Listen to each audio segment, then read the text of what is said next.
Vriende, ek wil met julle praat oor 7 stadiums van gebed. 7 stadiums van gebed wat ek lees hierdie week. Ek wil 'n bietjie oor die vrede van die Here praat en ek dacht sommer man, ek gaan net so 'n bietjie deur die woord lees en ek lees daar deur Lukas en die Here praat net met my oor gebed.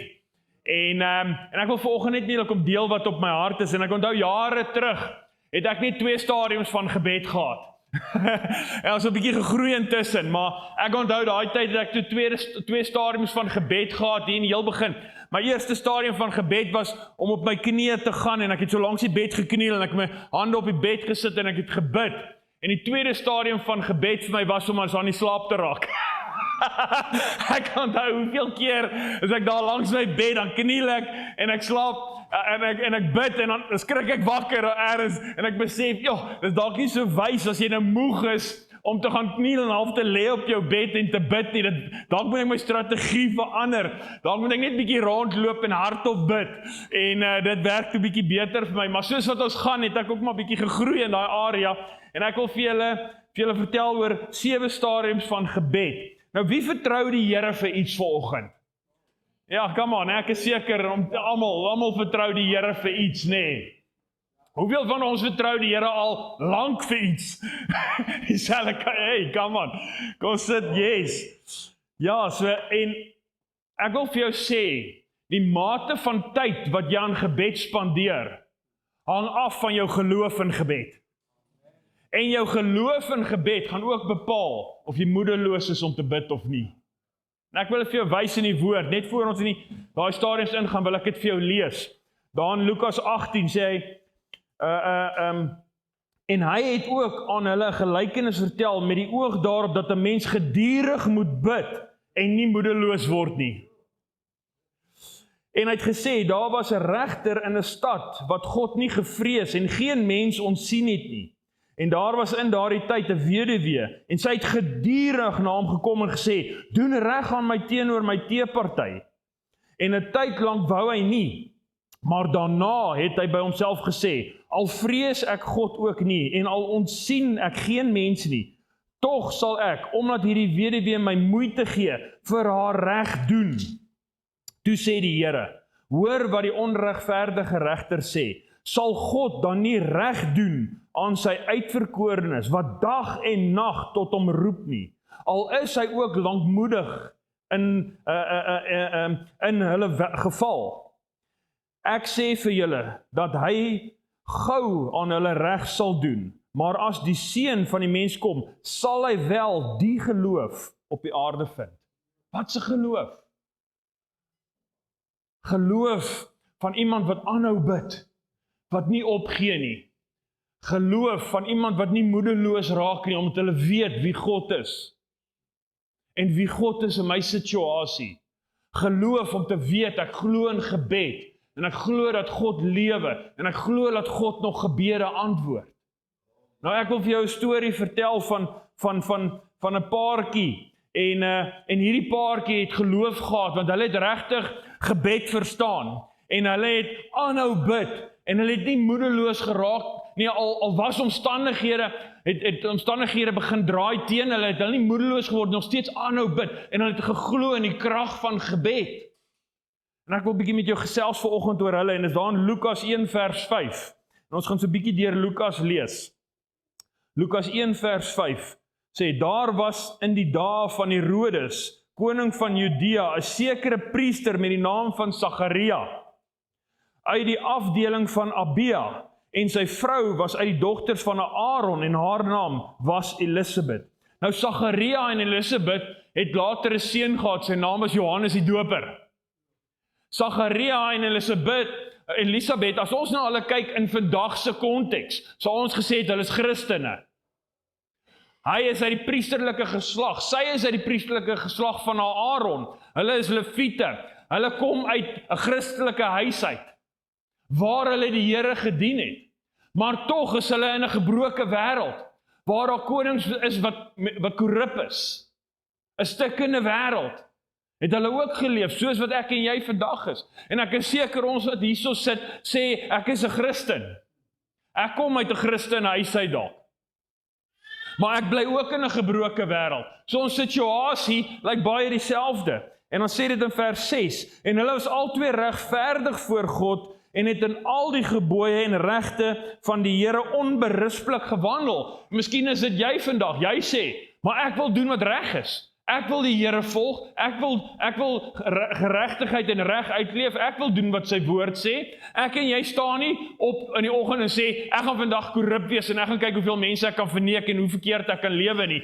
Nee, ek is seker ek en jy staan op en sê, ek wil vandag 'n goeie persoon wees, ek wil die Here dien, ek wil sy weë volg. Ek en jy sien onsself in dieselfde prentjie as Sagaria en Elisabeth. Ons sien onsself as Christene wat die wil van die Here doen. Lukas 1 vers 7 sê, en hulle het geen kind gehad nie, omdat Elisabeth onvrugbaar was. Jy sien selfs Sagaria en Elisabeth wat in daai situasie as Christene lewe hulle in die wil van die Here, het hulle ook behoeftes gehad. Hulle het 'n behoefte na 'n kind gehad. Jy voel dalk onvrugbaar in sekere areas. Jy voel miskien vanoggend ek is onvrugbaar in finansies, of miskien ergens in 'n verhouding, of miskien by my werksplek. Ergens voel ek 'n bietjie onvrugbaar en ek vertrou die Here vir iets. Dalk voel jy 'n bietjie onvrugbaar in die area van jou wandel met die Here.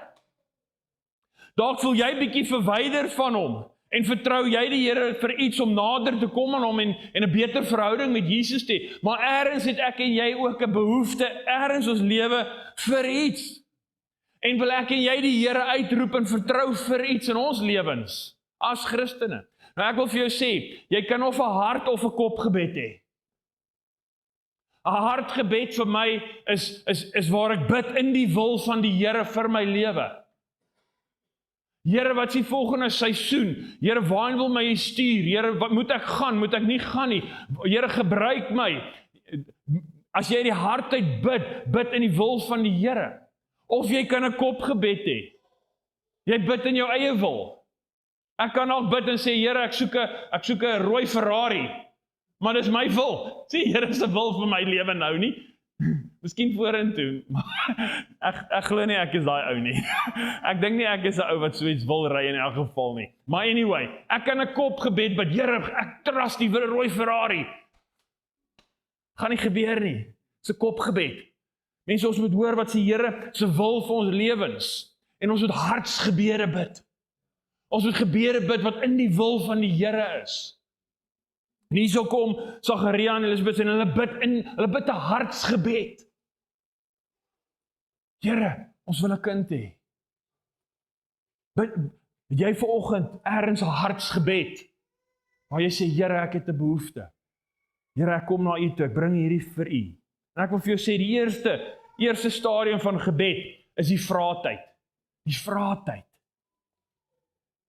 Want hierso is Sagaria en Elisabeth en hulle het die Here gevra vir 'n kind. Sodra die Here iets in jou lewe losmaak en jy ervaar 'n roeping of jy ervaar iets in jou lewe, is die eerste ding waar jy instap is 'n vraatyd. 'n Oomblik wat jy die Here wil vra. Matteus 7 vers 7 sê, bid en vir julle sal gegee word. Ek weet nie of jy daai storie kan onthou wat ek vertel het so 'n paar maande terug van Jairus nie. Hierso is Jairus, hy is die owerste in 'n sinagoge. Hy werk in die kerk. En sy dogter is siek by die huis. En daar's 'n skare wat bymekaar kom en Jesus 'n dag op en Jesus besig om met die skare te preek. En Jairus besluit hy gaan die Here vra. En hy kom maar aan en toe hy die Here sien, toe val, die skrif sê hy val voor die Here neer en hy smeek hom. Jairus as hierdie owerste wat in die kerk is, het nie omgee hoe hy lyk nie. Hy het nie omgee wat mense sê nie. Hy het nie omgee hoe hy voel nie. Hy het nie omgee van opinies van mense nie. Hy het 'n behoefte gehad en hy het voor die Here neergeval. En hy het die Here gevra, Here, wil U nie kom en my dogtertjie aanraak nie? Mense, het jy daai dringendheid in jou hart? Het jy daai begeerte in jou hart? Dat maak nie saak van wie jou sien of waar jy is, of maak nie saak van wat opinies van mense of niks nie, maar dat jy voel, dat jy daai behoefte voor die Here sal bring en sal vra. Mense, as jy vra, dan aktiveer dit iets. As jy vra, maak dit iets oop.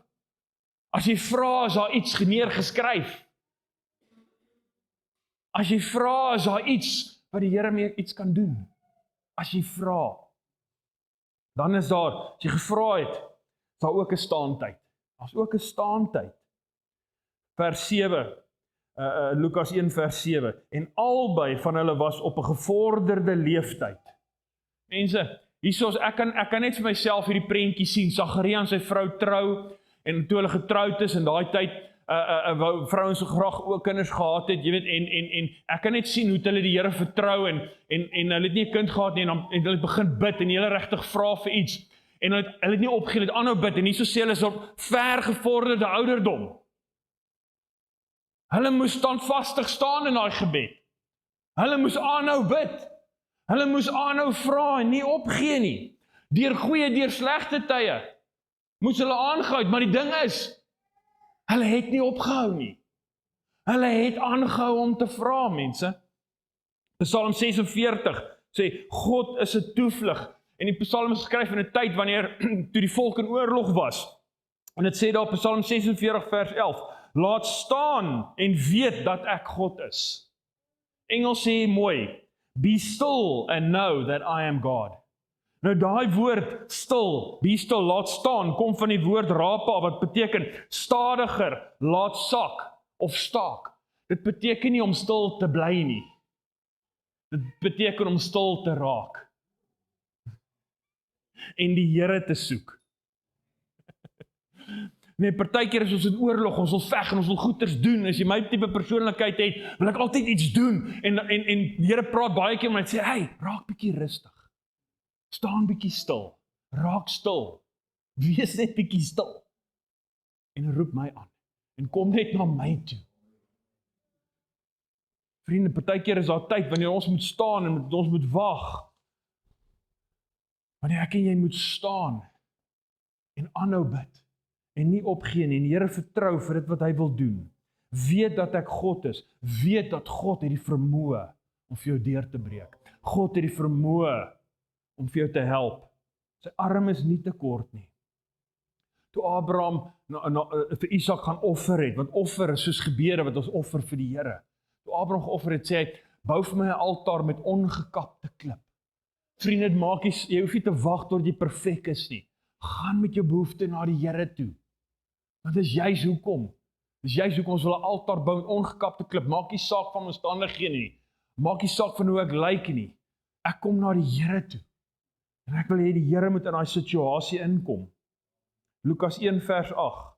En terwyl hy besig was om die priestersampt voor God te bedien in die beurt van sy afdeling, het die lot volgens priesterlike gewoonte op hom geval om in te gaan in die tempel van die Here en reukwerk te brand. Reukwerk is 'n simbool van gebed. Hiersoos Sagaria op 'n gevorderde ouderdom van sy lewe, hy het al lank gebid vir 'n kind, die Here het nog nie deurkom, maar hy gee nie op wat hy doen nie. Hy dien nog steeds die Here. Hy is nog steeds besig om te doen wat die Here hom voorgeroep het. Vriende, as die Here jou nie onmiddellik antwoord nie, moenie net wegloop van alles af nie. Moenie wegstap van die kerk af, van jou bediening, van dit wat die Here jou voorgeroep het, en sê, weet jy, dit werk nie, ek wil nie meer iets daarmee te doen hê nie, ek stel nie meer belang nie. Mense, hou vas, staan, moenie opgee nie. Moenie opgee nie. Want daar kom 'n antwoordtyd. Die derde stadium is 'n antwoordtyd. Ons moet die Here vra, ons moet staan in dit en aanhou in dit. En dan kom die antwoordtyd. Lukas 1 vers 11. Toe verskyn daar aan hom 'n engel van die Here wat aan die regterkant van die reukofferaltaar staan. Mense, die Here ontmoet ons oral, maar partykeer is dit daar in daai plek waar jy wil ontmoet. Daar by die reukofferaltaar. Die reukofferaltaar was in die heilige deel van die tempel gewees. En die reukofferaltaar was gebrand deur kole wat hulle by die brandofferaltaar gevat het. Die brandofferaltaar is waar hulle die diere gebrand het vir vergifnis van hulle sondes. Jesus was die finale brandoffer, die offer wat vir jou en my vir ons sondes gesterf het, om dit vir my en jou moontlik te maak om in daai heilige plek te kom en om reukwerk, om te bid, om direk met die Vader kan. Daai tyd kon net die priester ingaan het. Maar as volg van wat Jesus gedoen het, kan ek en jy by die reuk offeraltaar staan. En kan ek en jy in die heilige ingaan en bid, vriende. Is dit nie wonderlik, dit wat die Here vir my en jou gedoen het nie? Dat ek en jy in daai plek kan wees, dat ek en jy kan bid, dat dit soos 'n offer is wat opgaan vir die Here. Psalm 141 vers 2 sê Dawid, laat my gebed soos reukwerk voor u aangesig staan, die opheffing van my hande soos 'n aandoffer. Here, laat my gebede soos hierdie reukwerk wees vir u. As ek bid vir u, Here, as ek bly staan, as ek u naam roep, as ek aanhou bid, Here, en ek word nie moedeloos nie, omdat ek glo in wie u is en wat u kan doen, Vader. Kom ek in hierdie heilige plek in u teenwoordigheid. Die teenwoordigheid van die Here is die heilige plek. En het ek die reg om daarin te kom oor wie ek is. En bid ek na my Vader. En is dit soos 'n reukwerk, 'n lieflike geur vir hom. Lukas 1 vers 12. En toe Sagaria hom sien, was hy ontsteld en vrees het hom oorval. Mense, bid jy al so lank dat as die Here opdag, skrik jy. Bid jy al so lank dat jy half opgegee het en as die Here dit doen, is jy verbaas. Ek wil vir jou sê, moet net nie opgee nie. Moet net nie opgee nie, mense. Ons verstaan nie altyd alles, ons weet nie altyd hoekom nie. Maar glo dat die Here is lief vir jou en hy het jou belang op sy hart.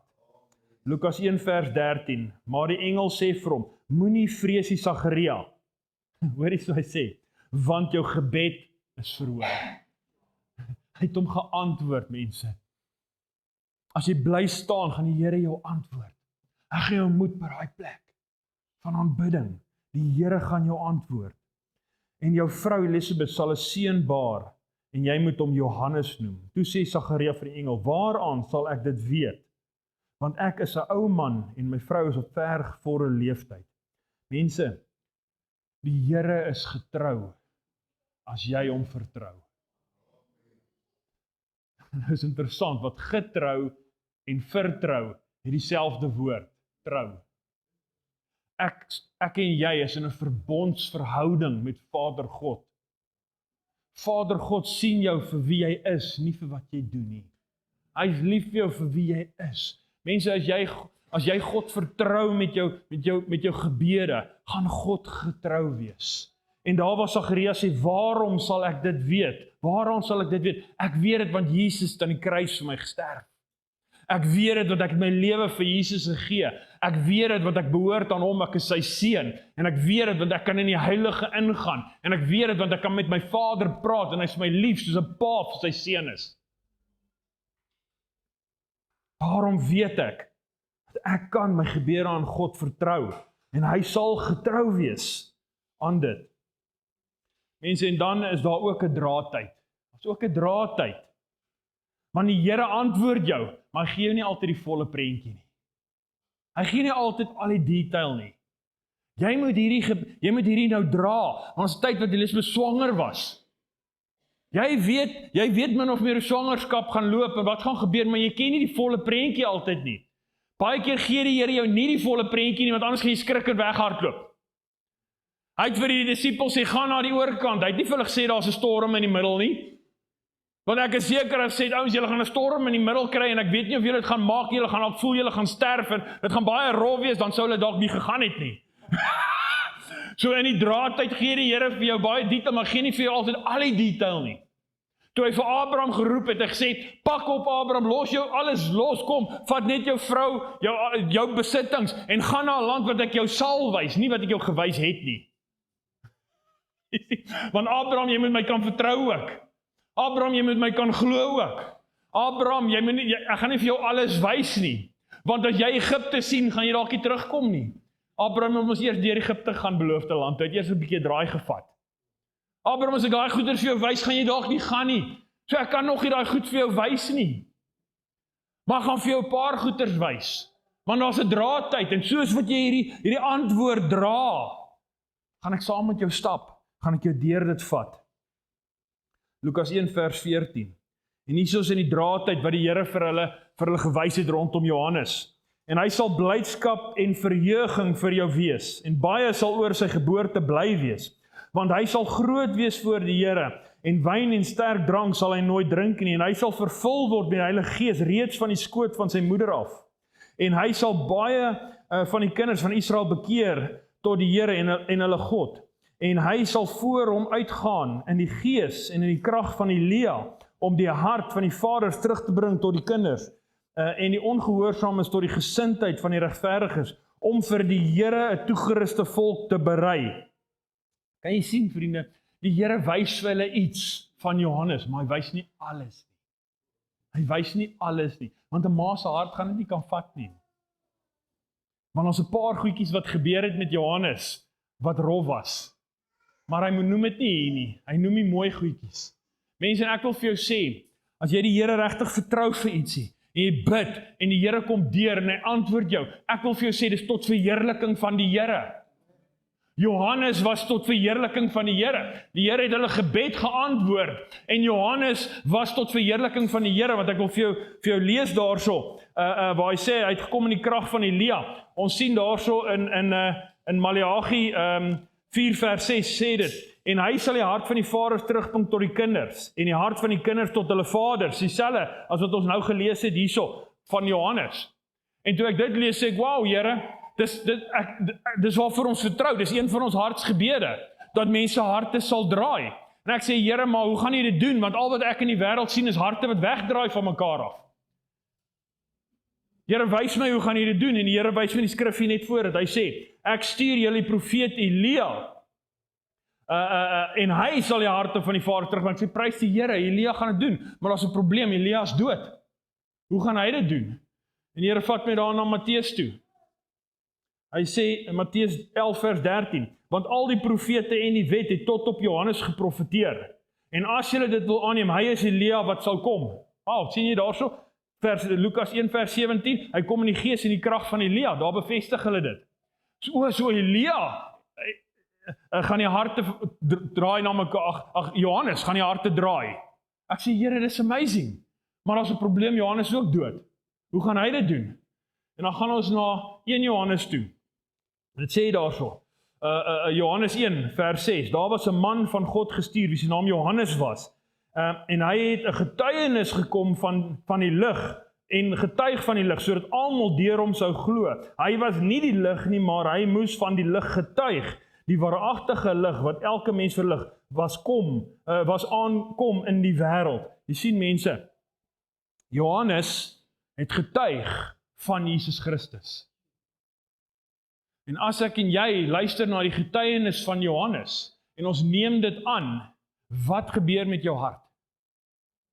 Jou hart draai. Dit draai na die lig toe. Dit ontvang die getuienis, dit ontvang Jesus Christus.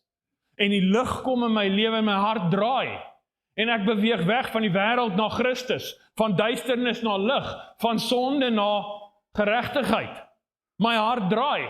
Mense, en as die Here kom en hy antwoord jou gebed, gebruik jy jou gebed as sy Johannes, om te getuig van hoe groot God is, so die wêreld daardeur kan Jesus lig sien.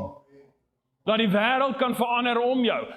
Word dit 'n getuienis in jou lewe? Word dit 'n Johannes wat getuig van die lig?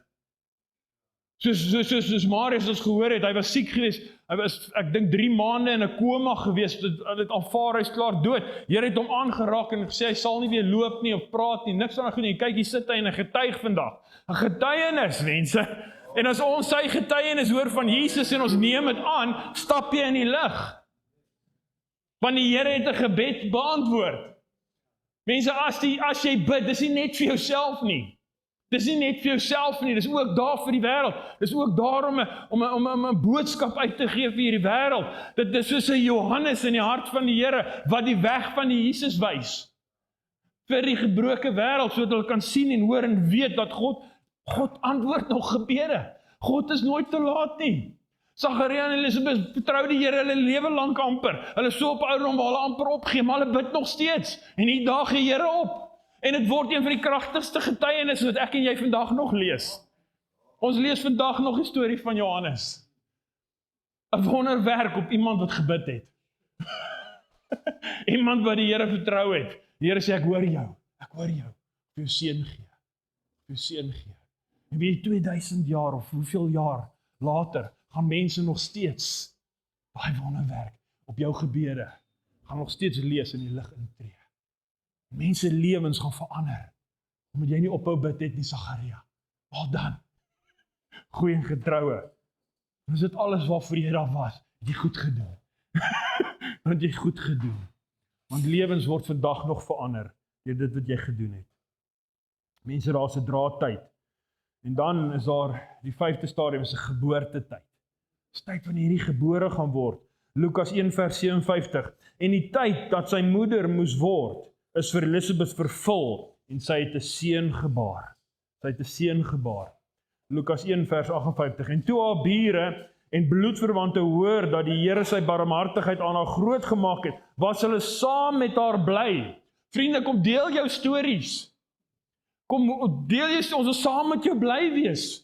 Skryf jou storie, kom vertel vir my. As ons vir jou kans gee, kom share jou storie. As jy gebid het, die Here het deurgekom of ietsie, kom wys vir ons jou Johannes. Kom deel vir ons jou getuienis. Ons wil saam met jou bly wees daaroor. Vers 59, en op die 8ste dag het hulle gekom en die kindjie te besny, en hulle wou hom Sagaria noem, na die naam van sy vader. En toe antwoord sy moeder sê, nee, maar hy moet Johannes genoem word. En hulle sê vir haar, daar is niemand in jou familie wat daai naam het nie. En hulle het beduie vir die vader, hoe hy wou hê, dat hy genoem moes word. Hy vra toe 'n skrifbordjie en skryf, want Sagaria kon nie praat op daai stadium. Johannes is sy naam, en almal was verwonderd, en onmiddellik sy mond geopen, en het sy tong losgeraak, en het hy gepraat en God geloof. Mense, ek wil vir jou sê ook, as die Here kom, en hy antwoord jou gebed, pas op vir opinies. Pas op vir hoe mense dink, hierdie ding moet loop. Die Here weet, pas op dat mense jou nie beïnvloed, of jy weet wat jy bid, weet wat jy vra, weet wat die Here vir jou sê, en staan in dit en loop in dit. As daai kind gebore gaan word, gaan die wêreld dit wil kom verander. Staan vas in dit wat die Here vir jou sê en wat vir jou geroep het. Johannes kom van die naam Johanan, wat beteken Jehovah is genadig. Jehovah is gunstig. Vriende, as Johannes gebore word, is dit 'n teken dat die Here is gunstig vir jou. Die Here se genade is vir jou groot. Die Here kom vir jou deur. Die Here is daar vir jou. En dan is daar die groeityd, wat hierdie gaan groei, en wat ons nou gaan stap, saam met Johannes. En hy, Johannes, het 'n kleed gedra van kameelhare, en 'n leergord om sy heupe, en sy voedsel was sprinkane, en wilde heuning. Jy sien, Jesus het dit nie vir Sagaria aan sy ma gewys toe gebore was nie. Hulle het nou eers agtergekom. Vriende, ek wil vir jou sê, moenie die Here boks nie. Jy weet nie wat die Here wil doen nie. Stap saam.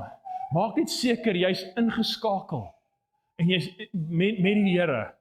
Want as jou Johannes dalk 'n kameel haar met beld en hy eet sprinkane, moet hom nie red nie. Weet jy, baie van ons is maas. Hoe kan my seun in die woestyn bly en shame, die arme ding het nie klere nie. Hy het nie eens kos nie. Ons moet vir hom sorg, ons moet hom gaan haal daarso. Die Here wil iets doen met wat hy vir jou gegee het. Weet wat die Here wil doen met jou Johannes. Weet waarheen die Here wil gaan met dit wat jy hom voorvra. Die Here weet van Johannes. Maar hier is die ding, mense, hier is die mooi ding. En hier is waaroor dit gaan.